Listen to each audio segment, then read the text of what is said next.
It's the first double nap in weeks. It's FA Cup fever thick in the air. It's a 66-1 goals bet, and it's Leeds. Leeds are playing a part again. It's the NTT20 betting show. I'm Ali Maxwell. He's Joel Elek. We're going to be making betting picks ahead of an EFL weekend. This podcast is for over 18s only, and we ask that anyone listening or watching be gamble aware and understand the risks that come with gambling. We are trying to find value, and we are trying to win bets. Some weeks it's harder than others. Last week was a battle that we lost. I think we're often fall into the trap of sitting here because we feel annoyed and we moan. We talk about XG numbers and we hit the post. No one cares. But my weekend, no, this isn't a moan. This is me telling people to laugh at me, because last weekend I was lucky enough to watch 3 live games of football in the Championship. The first was on Friday night between Pompey and Sheffield Wednesday.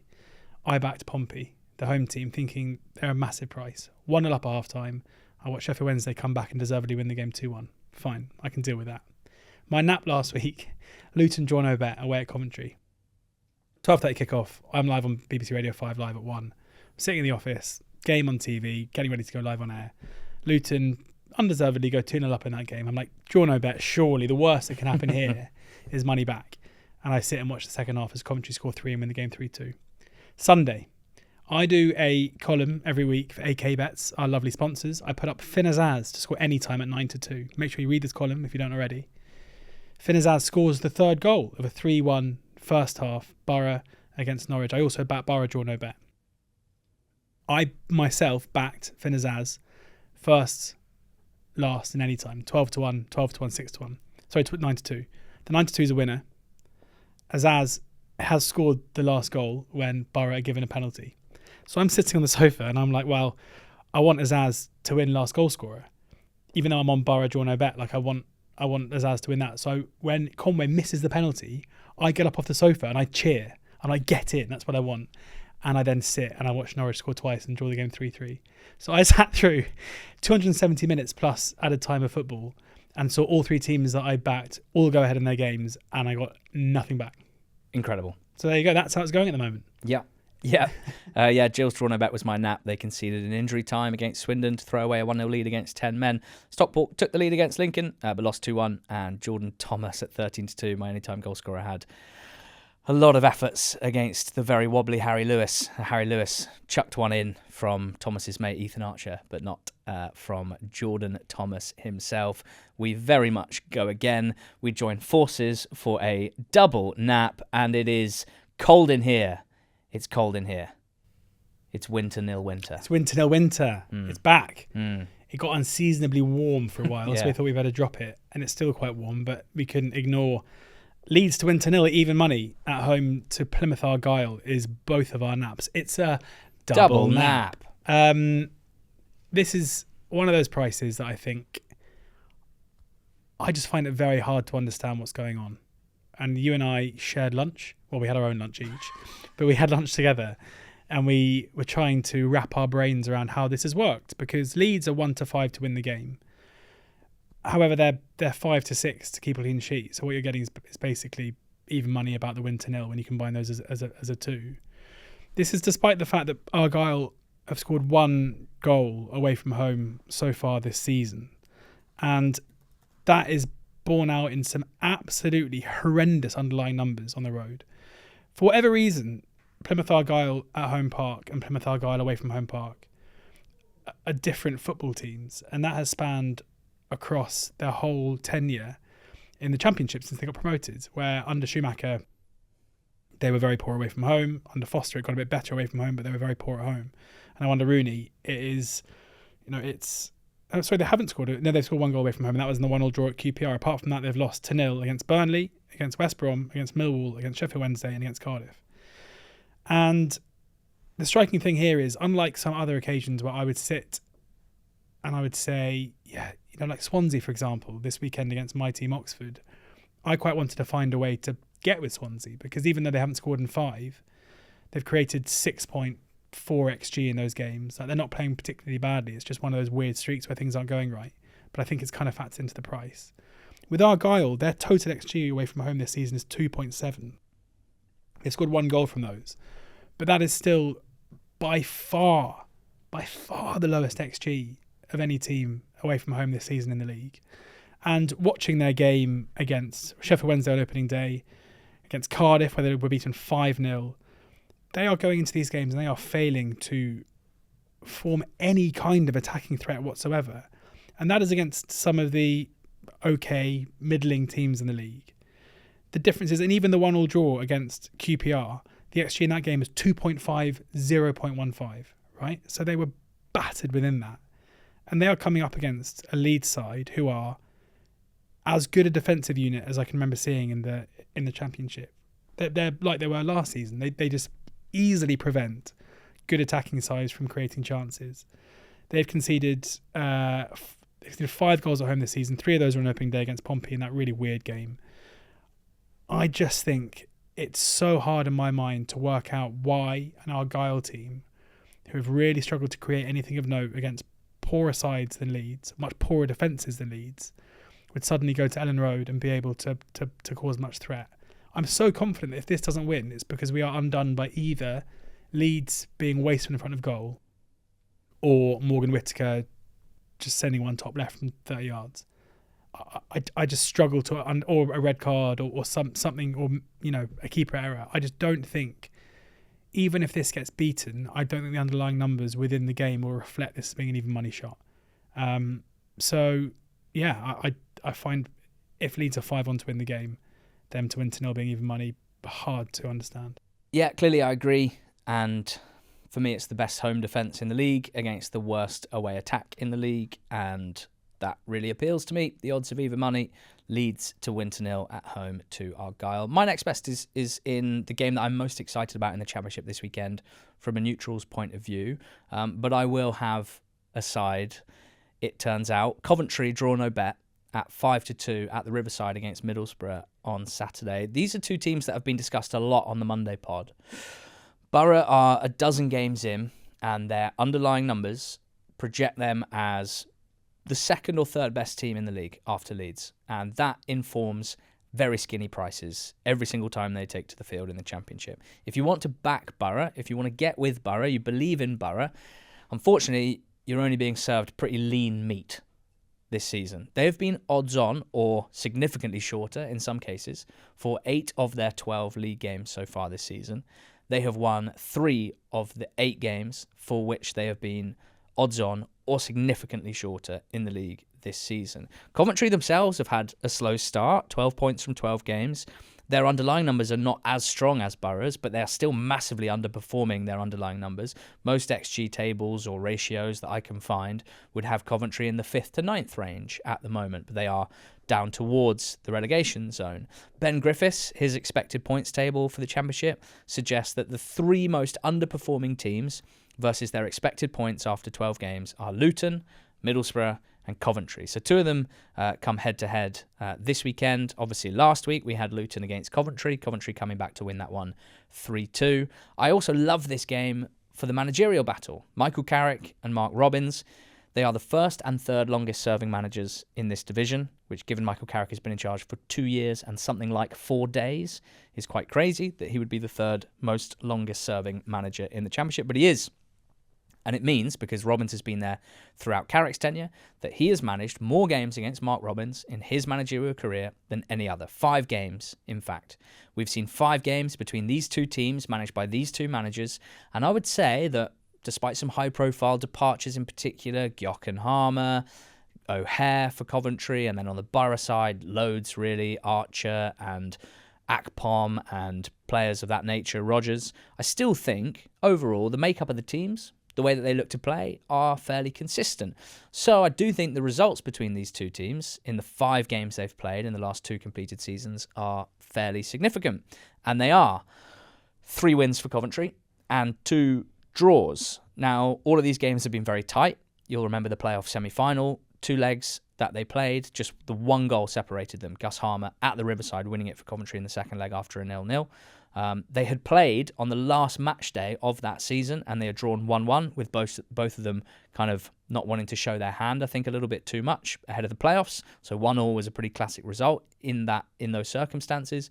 And then last season, they played twice in the league. Coventry won 3-0 at home, and they won 3-1 at the Riverside. Borough started that game really, really quickly, as you might expect, but Coventry just picked them off and won by 3-1. If you take the 5-game sample, so tight, really difficult to choose between them, despite Coventry having 3 wins and 2 draws. They've taken 60 shots. Borough have taken 59 shots. They've had 15 shots on target. Borough have had 14 shots on target. So I really think this is just a fascinating game between two, to my eyes, really well-matched teams, if you try and just ignore the points tallies after 12 games. And I'm hoping that Coventry are going to play well off the back of a confidence-boosting win last weekend against Luton. I think that Borough still have some issues in executing these lovely numbers to turn them into lovely wins, right? They've recently thrown away a 3-1 lead against Norwich last weekend. They were 1-0 up at Watford and lost 2-1. That was their 4th most recent home game. There are, to my eyes, confidence issues, mentality issues. And given that Coventry are pretty dangerous on the break, particularly if Sims and Haji Wright are to replicate their performance against Luton last week, I think if Coventry go ahead here, there's a good chance that they have chances to extend that lead on the break. So at the prices, with such a strong favouritism towards Borough, I really think there's value in siding with Coventry. The way that I'm doing it is to take the draw out of play and back Coventry draw no bet of 5-2 with AK bets. I cannot wait for this game. George, what's your next best? I'm off to the FA Cup, and I'm backing Fleetwood to beat Reading at 7-2. If we look at Ruben Sellers' quotes in the lead up to this game, he has said things like, this is specifically in advance of this game, not just general words, but he's saying, it is vital for the club to keep ourselves in League One. So all the thoughts will be on League One. Even if we've won 3 games in a row and we're in a good position, and I still think we're in a good position today, players and staff given everything, but the situation has not changed. The only thing that gives us a bit of an illusion is the table because of the hard work everyone is putting in from inside to outside. The priority is the league and to keep the team in League One. I always try to be clear and honest in my answer. I'm going to give it a go, but I think we have some young prospects like Ashkar Ahmed on the bench, or players like Ben Elliott and Charlie Savage who can probably step onto the pitch at the weekend.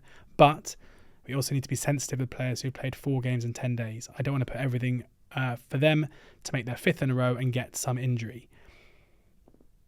Subtext or just text there to me is this is Ruben Sellers being like, this is not a priority. We need to make sure that we don't get players injured, and this is an opportunity to play young players. The only worry in my mind is that Reading seem to have a plethora of young players who can just step up from the academy into first team football and look very much at home. But the prices that we're seeing about Fleetwood and Reading in this game, to me, are based on if they were played with their full strength teams or close to, and that doesn't look to me like it's going to be the case. I'm a huge fan of Fleetwood. Again, I backed them midweek against Salford, where they absolutely battered Salford from start to finish and conceded in the 98th minute to concede a goal and draw the game 2-2. It was their second game in a week where they had been by far the better team and drawn it. I think if Reading aren't at it and aren't at their best, then Fleetwood have easily enough quality to make them pay. If I'm right and the team is weak from Reading, surely there's no chance there's any 7-2 around on Saturday afternoon. So that's my next best. Fleetwood might end up being the stance that kills you, the hill that you finally perish upon. They're absolutely fine. Don't worry about them. This is like on the Monday pod when you were like, I know Cole, you are a strong season stance, Ali, but we've got to stop worrying about them. Yeah. Nah, they're fine, mate. Are they? Don't worry about them. Don't you worry about Fleetwood, mate. I'll worry about Colchester, okay? I'm not worried about Fleetwood. Yeah, well, quite. I think you should be. For anyone looking to sign up to AK Bets, do use the promo code NTT100. The link is in the description that applies the promo code instantly. If you're looking to back an FA Cup ACCA maybe this weekend, that would be a good thing to do using the promo code, because if your first bet is an accumulator on football with a minimum of 4 selections, then AK Bets will boost the profit gained on that initial bet by 25% in the form of a free bet up to a value of £100. Further T's and C's accessible on the website. My goal scorer pick. Bueno, Jorge. That's it. Ever heard of the one they call El Loco? That's it. There's this guy. He comes from Maidenhead. He's part of a gang they call the Magpies. You don't want to know why they call him El Loco. Why? His name is Kevin Loco. All right. He's a big guy. He's part of the Magpies' defence, but he's still dangerous inside the opposition box from set-piece situations. Kevin Loco, El Loco, has scored 8 goals in 44 games for Maidenhead United. We're getting him anytime at 12-1 with AK bets. This weekend, Maidenhead United host Crawley Town, hoping for an upset. This team, Crawley Town, they are weak. They have conceded 10 goals from set-piece situations in just 13 league games. 0.77 set-piece goals per 90. Wow. El Loco is coming. Kevin Loco of Maidenhead United.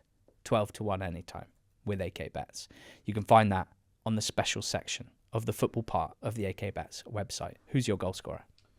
Joe Rothwell to score any time in the same game as our nap. For reasons I've already mentioned, I think Leeds shouldn't have too much trouble in terms of seeing off Argyle.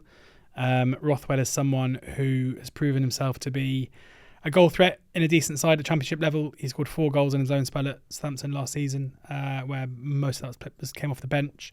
He had 3 shots for Leeds and then 0 draw last time out against Bristol City. He is the more attacking of the midfield too. He should play 90, given their issues in centre midfield at the moment. All other Leeds players are kind of 7-4 or shorter because of how short they are to win the game. Whereas I think Rothwell has to be included as one of their main goal threats really on the pitch in open play. So I think he's been a bit lost amongst the market, and maybe his style of play in terms of him being a pretty attack-minded player in this Leeds side hasn't really been taken into account. So 7-2, Joe Rothwell being 7-2 to score any time for a team who are 5-on to win the game is pretty appealing to me. Now, for my long shot, I need some special dispensation. Yes. What do I enjoy most about betting, but also just general Centre-back goal scorers. But EFL analysis in general? Kevin Loco. But how did I get to Kevin Loco? What do you have to do? Research. Research. Now, I wanted an FA Cup first round research project, which I did on the sofa this morning between 6:30 and 8 a.m. with Nettle and Mouse tucked in, snoozing. I wanted to do a research project to inform a pick, and it led me to a long shot pick. It was 4-1, but in the interim, it's come in to 7-2, which just falls beneath the threshold of a long shot pick per our self-imposed structure, which should be 4-1 or longer. George, may I have special dispensation just this once? I think because your goal scorer pick is 12-1, I think we'll let you have it. Thank you. My long shot is to do with 7th tier teams playing in the FA Cup first round. I looked at the recent history of 7th tier teams playing in the FA Cup first round. These are teams one level below the National League North and South. This year we have 5 of them: Horsham, Gainsborough Trinity, Guiseley, Harborough Town, Kettering.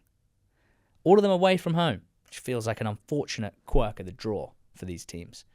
So how have 7th tier teams done in the FA Cup first round? In the last 3 seasons, 21 such teams have played 21 matches. 17 of them have been 7th tier teams against EFL teams. 4 of them against fellow non-league teams. I'm cutting those out. In the 17 games where a 7th tier team has played against an EFL team, there's been 1 win, which was Alvechurch at Cheltenham a couple of years ago. There's been 1 draw, which was Horsham last year against Barnsley, a 3-3 draw at Oakwell before they lost the replay. There have been 15 defeats out of 17.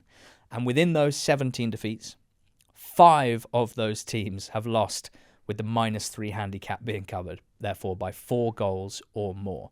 That suggests, albeit in a small sample size, a 29.4% hit rate. So my self-imposed project was to find games that I thought could fit the bill for a big win for an EFL team against a 7th tier team, while also the price being chunkier than the 12-5, which is what a 29.4% hit rate probability, if you like, would suggest. And it's landed me at Chesterfield's feet, the feet of Paul Cook and his very attack-minded Spyrites. They're playing against Horsham, and I'm backing them to win and cover the -3 at 7-2 with AK bets. Horsham got to this point last season as well, as mentioned.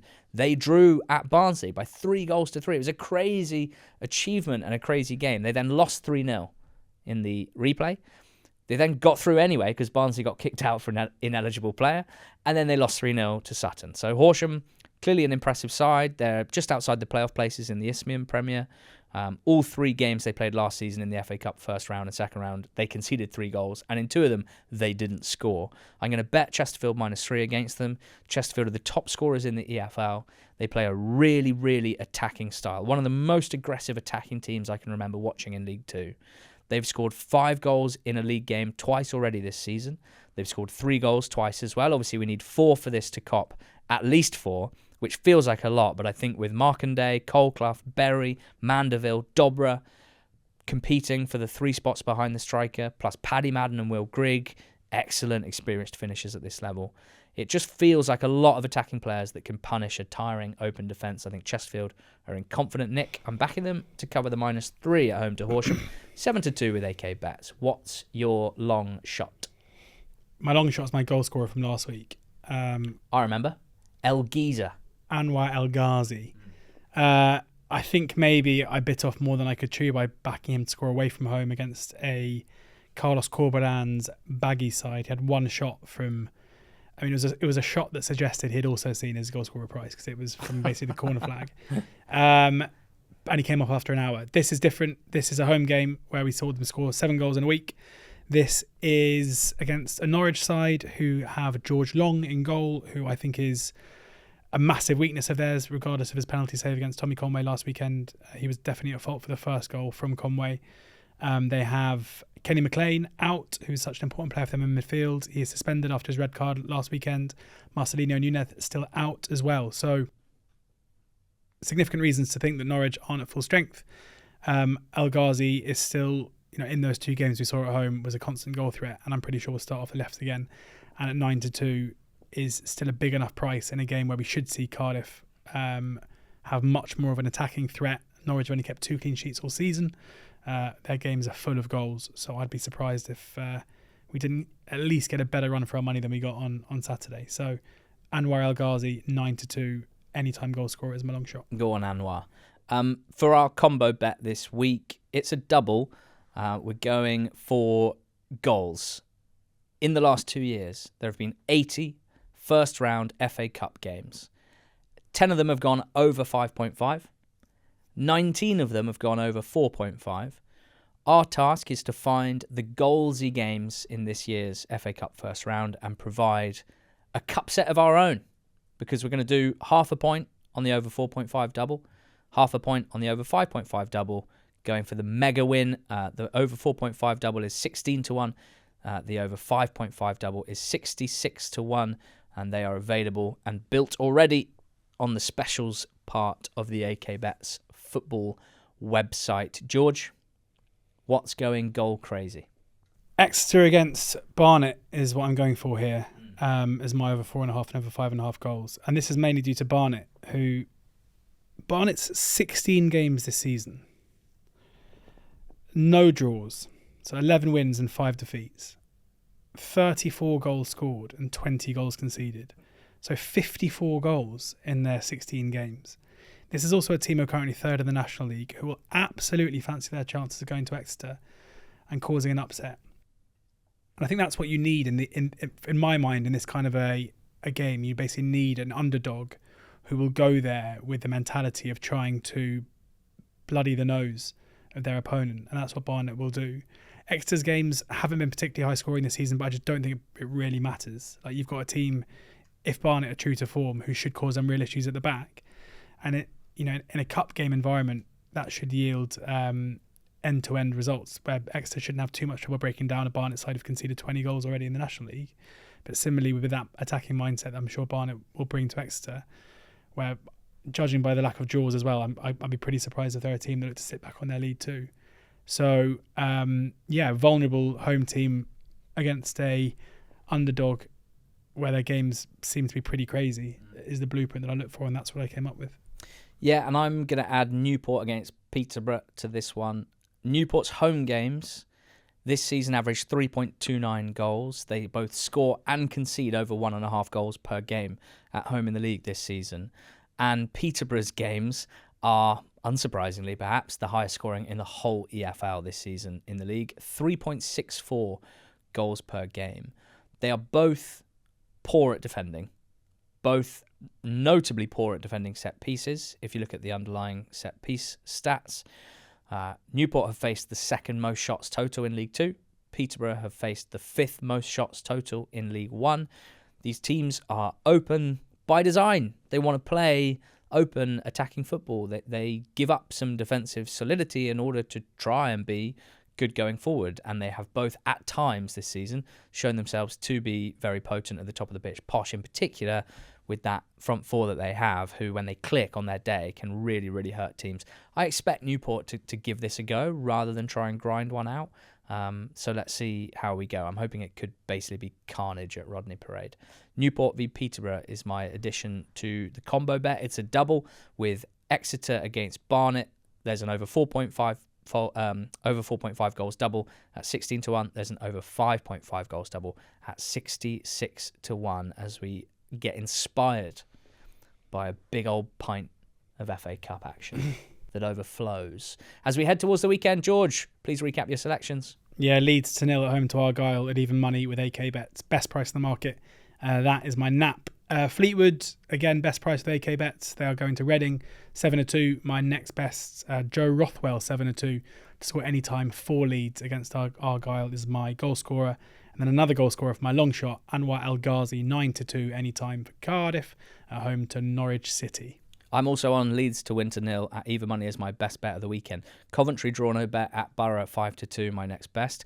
Kevin El Loco at 12-1. That's for Maidenhead United. And Chesterfield -3 at 7-2 at home to Horsham. And then the double is Exeter against Barnet and Newport against Peterborough. Those games over 4.5 goals at 16-1. And then 66-1 over 5.5 goals as well, going for the mega win. Last week when I said goodbye, I said thank you to AK Bets, and I will certainly do that again. Thank you for sponsoring this podcast. I also said, hope you have one of the best weekends of your lives. I think we're going to have that. And in the end, we didn't pick a single winner. So this week, with apology, I hope the weekend is the worst, or one of the worst, that you've ever had. And maybe it'll be the same for us. See how we go. Go out.